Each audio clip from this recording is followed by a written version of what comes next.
long years here at McGill. I did my undergrad here, and now I'm doing my master's. And I'm in my final semester of my master's. That's what we say to make ourselves feel better.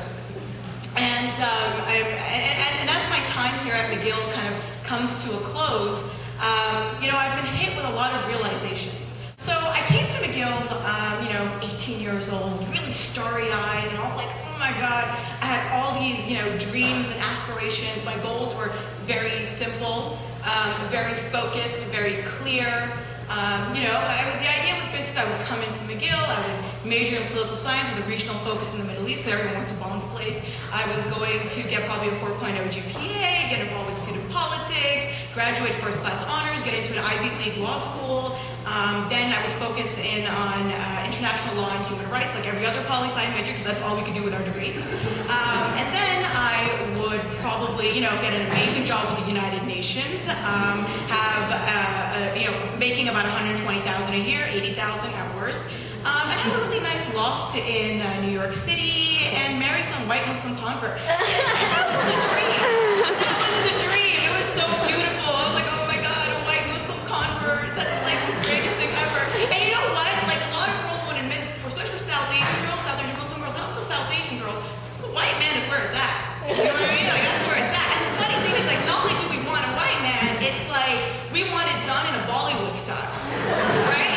It's like that's why I hate Bollywood. Like I love and hate it. But, so we kind of want to meet a guy like that, and it's the same for whether no matter where you're from in South, there's the same thing. We have this dream that we come into university, right, and then we're walking one day, and drop my books, run into some guy, and you're like, oh my gosh, and then you meet. But the thing is, initially, you're not really into the guy, right? Like initially, you're like, what a jerk, and you kind of like keep running into him, and repeatedly you're like, and like you just keep running into him, and he's really annoying. Over time, and because of circumstances, you kind of learn that he's actually a really sweet guy, and that he just hides it under this really tough exterior, and maybe he has a disabled sister that he takes care of, something like that. And it's just like, oh, he's so sweet. And if he's white, oh my God, that's the best thing ever. So yeah, that was that dream. But that was when I was 18. I envisioned my life like that when I was 18 years old. I'm almost 24 now. That feels really weird to say. But don't have to offer me your condolences. It's okay. Almost 24 now. My GPA in my undergrad sucked. Let's just say I didn't get into law school. So I'll say that. Let's keep that between us also, by the way. Most people think I turned it down. No. I kind of leave that up in the air. So what happened to law school? Grad school was a better option. I'm now doing a master's in Islamic studies, so I really won't be getting a job. The funny thing is, it's really funny because my dad, my parents have the typical immigrant story, and so my dad was like, I actually approached my dad one time, like, Dad, I'm like, there's this awesome possibility of me getting a job as an editor for an academic journal that's world-renowned. He's like, okay. And I was like, yeah, it's like super awesome. It would be in like Washington, D.C. And I'm like, oh my God, it's my specialization. He's like, okay, but what's the salary? And I said, like 30,000? He's like, okay. So you're telling me that after 2 degrees from McGill, a master's, that the only thing you're qualified for is a $30,000 salary job. He's like, I'm an immigrant and I make more than that. So, that's my career right now. And then in terms of like the love department, that's all kind of gone. I'm probably going to end up marrying, some dude straight from the motherland at the age of 25. It's going to happen. I know it. Don't cry for me yet. I have like 3 kids by the age of 28. By the age of 30, I'll be so overweight, I'll just spend the rest of my life watching Pakistani dramas. I've come to terms with it, so should you. Okay, it's fine. But that's kind of what life is. That's what university in particular, especially like McGill, it just kind of sucks out the idealism out of you. But the thing is that even though it sucks out all this idealism, it doesn't really put any realism in you either. Especially if you're like me in the liberal arts. I mean, engineers, like whatever. Yeah, we know you'll get jobs. Great, good for you. But for those of us who actually are intelligent.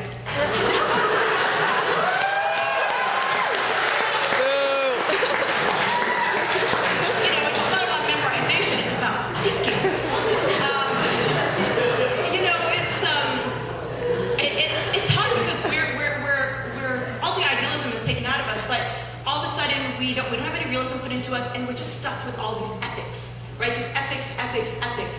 So, for instance, we learn a lot about the atrocities, human rights atrocities that happen through corporations.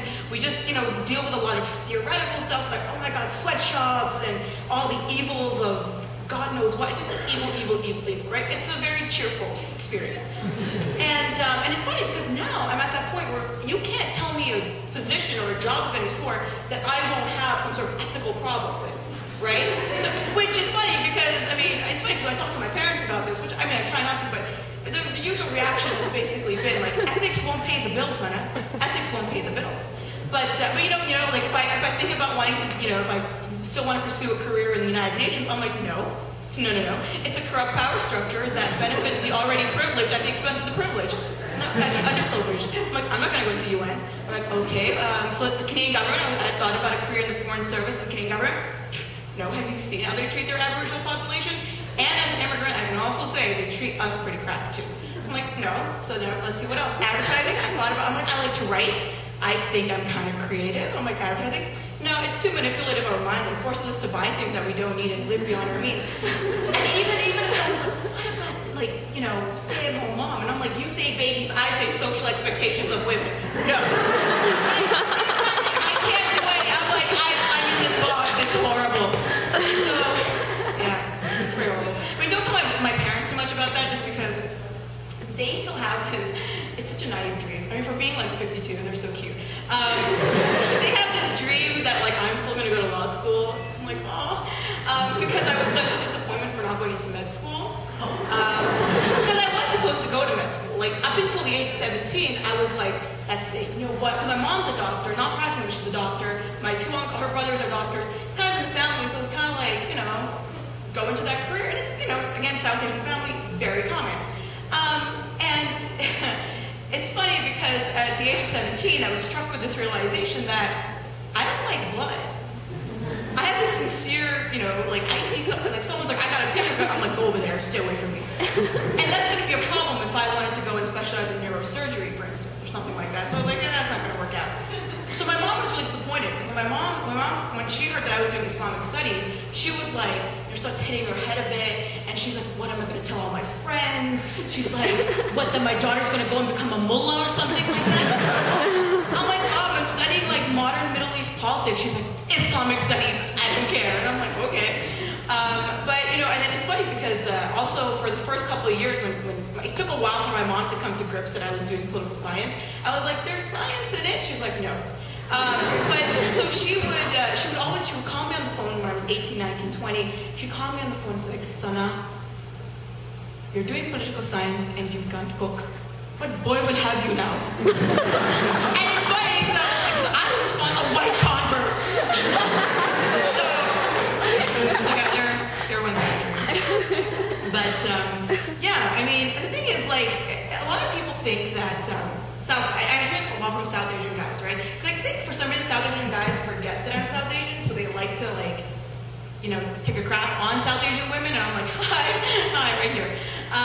But a lot of South Asian guys think that South Asian girls are crazy. They're like, oh, drama, don't want to go there. Which is funny because I'm like, really? I think the only group of people that are crazier than South Asian women are South Asian guys. Right? South Asian guys are absolutely crazy. And I don't mean crazy in the sense crazy, but I mean in that weird sort of way where you're like, what the hell? Like, it's just like, okay, everyone's gonna get awkward. Because, you'll meet a guy, right? And he's awesome. Like, on paper, you're like, oh my God, he went to Oxford. And then he did a postdoc in Cambridge. And then he worked for this group. And oh my God, he's going to save the world. So it's like literally his resume is amazing. You take it to mom, and mom's going to be like, who cares what he looks like? Let's do it. But the thing is, and then after you have a few conversations, and you're just like, you're crazy. You're actually crazy. I have a friend who actually she was meeting this guy. He was perfect again on paper. And she walks up, and she went on a little, initial date. And she goes, and they're both Pakistani, and she leaves her purse, and she's like, I'm just going to go to the bathroom. And she comes back, and he's holding her cell phone. And he's like, who is this ID who keeps calling you? And she's like, wait, what? Like, first of all, why did you go into my purse, which was like on the floor, rummage through it, and he's like, it kept vibrating. I'm like, that's pretty crazy. But the other thing is that also South Asian guys have ridiculous, and not only just them, but I'm just gonna focus on them. And the thing is, I'm also coming from a Pakistani background, so I don't know too much about like, our neighbors in India or fish people, Bangladesh. About that. What? It's true. It's true. You guys are gonna hate. But and I guess Sri Lankans. I don't know. Right. Anyway. What the hell was that? Like, come on, Sri Lanka. Last time anyone cared was like a year ago. Anyways, so but they have weird expectations, like crazy expectations about women. And here's how I go. One, education. I mean, so many South Asian guys are like, we want an educated girl. We want someone who has education, and you're like, oh, what a more progressive guy. Good for you. Of course, mind you, it's like, why do you want an educated girl? So she can teach my children at home how to be open-minded people. Like, so you want her to stay at home? Yes. I'm like, okay, so you're going to find some woman who has done a master's or a PhD and be like, home. Stay there. That's kind of weird. And it's funny because also I feel like in South Asian cultures, at some point, too much education. I mean, we're encouraged, as women, a lot of us are really encouraged to get education, but at some point, education just becomes too much. And I think it's at some point between the end of your bachelor's and the midpoint of your master's. So not even at the beginning, it's like, good for you, and at the midpoint, it's like, choro, forget it. Just leave it. You don't need to do a master's. There's that. So there's expectations about education. There's body type expectations, which I've never understood. I'm like, I'm sorry, I can't look like Katrina Kaif or Karina Kapoor. It's not going to happen. But which is funny because, I mean, okay, and this is one of the major differences that I find between Indians and Pakistanis, and again, fish people, I don't know. But I mean, it's funny because in India, especially South India, a lot of the, your diet is very veggie-based, right? Which is awesome. That's one better thing you guys do than us Pakistanis. We like have a veggie-based diet, so you're probably gonna live longer than us. So India 58 and Pakistan 2. Anyway, so the thing is, so Indians, okay, fine, but Pakistanis, I'm like, yo, our meal, our cuisine is like meat-based. That's it. You go to a wedding and you're like, oh, so where's the vegetarian dish? And they look at you, there's like, there's palak gosht, spinach meat, and you're like, that doesn't count. That's how we work. And especially the thing is, if you're women, I think it's Pakistani women especially, generally curvaceous, bigger women, whatever, especially if you're from the Kashmir or Punjab region, and I'm like, this is what women look like, right? So everyone has all these, the men tend to have these crazy expectations of body types. And then finally, my favorite expectation of men is hair. There's like this weird belief with South Asian men that for some reason a woman should only have hair on her head, eyebrows, and her eyelashes. That's it. And which makes me laugh because I'm like, listen, Harry McGee. Alright, first of all, we're mammals. Okay? Mammals were defined by hair, so kind of quintessential there. Two, I don't know if you've noticed, but we're like the same ethnicity, more or less, and I also evolved in this region, and therefore, if you have hair there, I have hair there. So that's just ridiculous. So for all these reasons, I'm done with South Asian men. I'm like, bye. I never really started, but just to make it official now. Don't even bother approaching me afterwards. I'll show you my arm in a little, But now I'm just kind of like, I'm trying to think about who's left, right? Like, who's left? Like, let's see, I'm like, Arab guys won't take me because they're like, ew, Pakistani, right? Arabs won't take me, that's gone. Let's see, I've never really liked any Latino, Southeast Asians, or East Asians. I'm like, I'm not really doing that.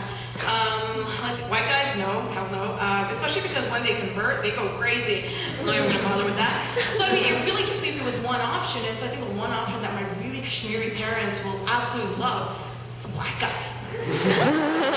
Thank you.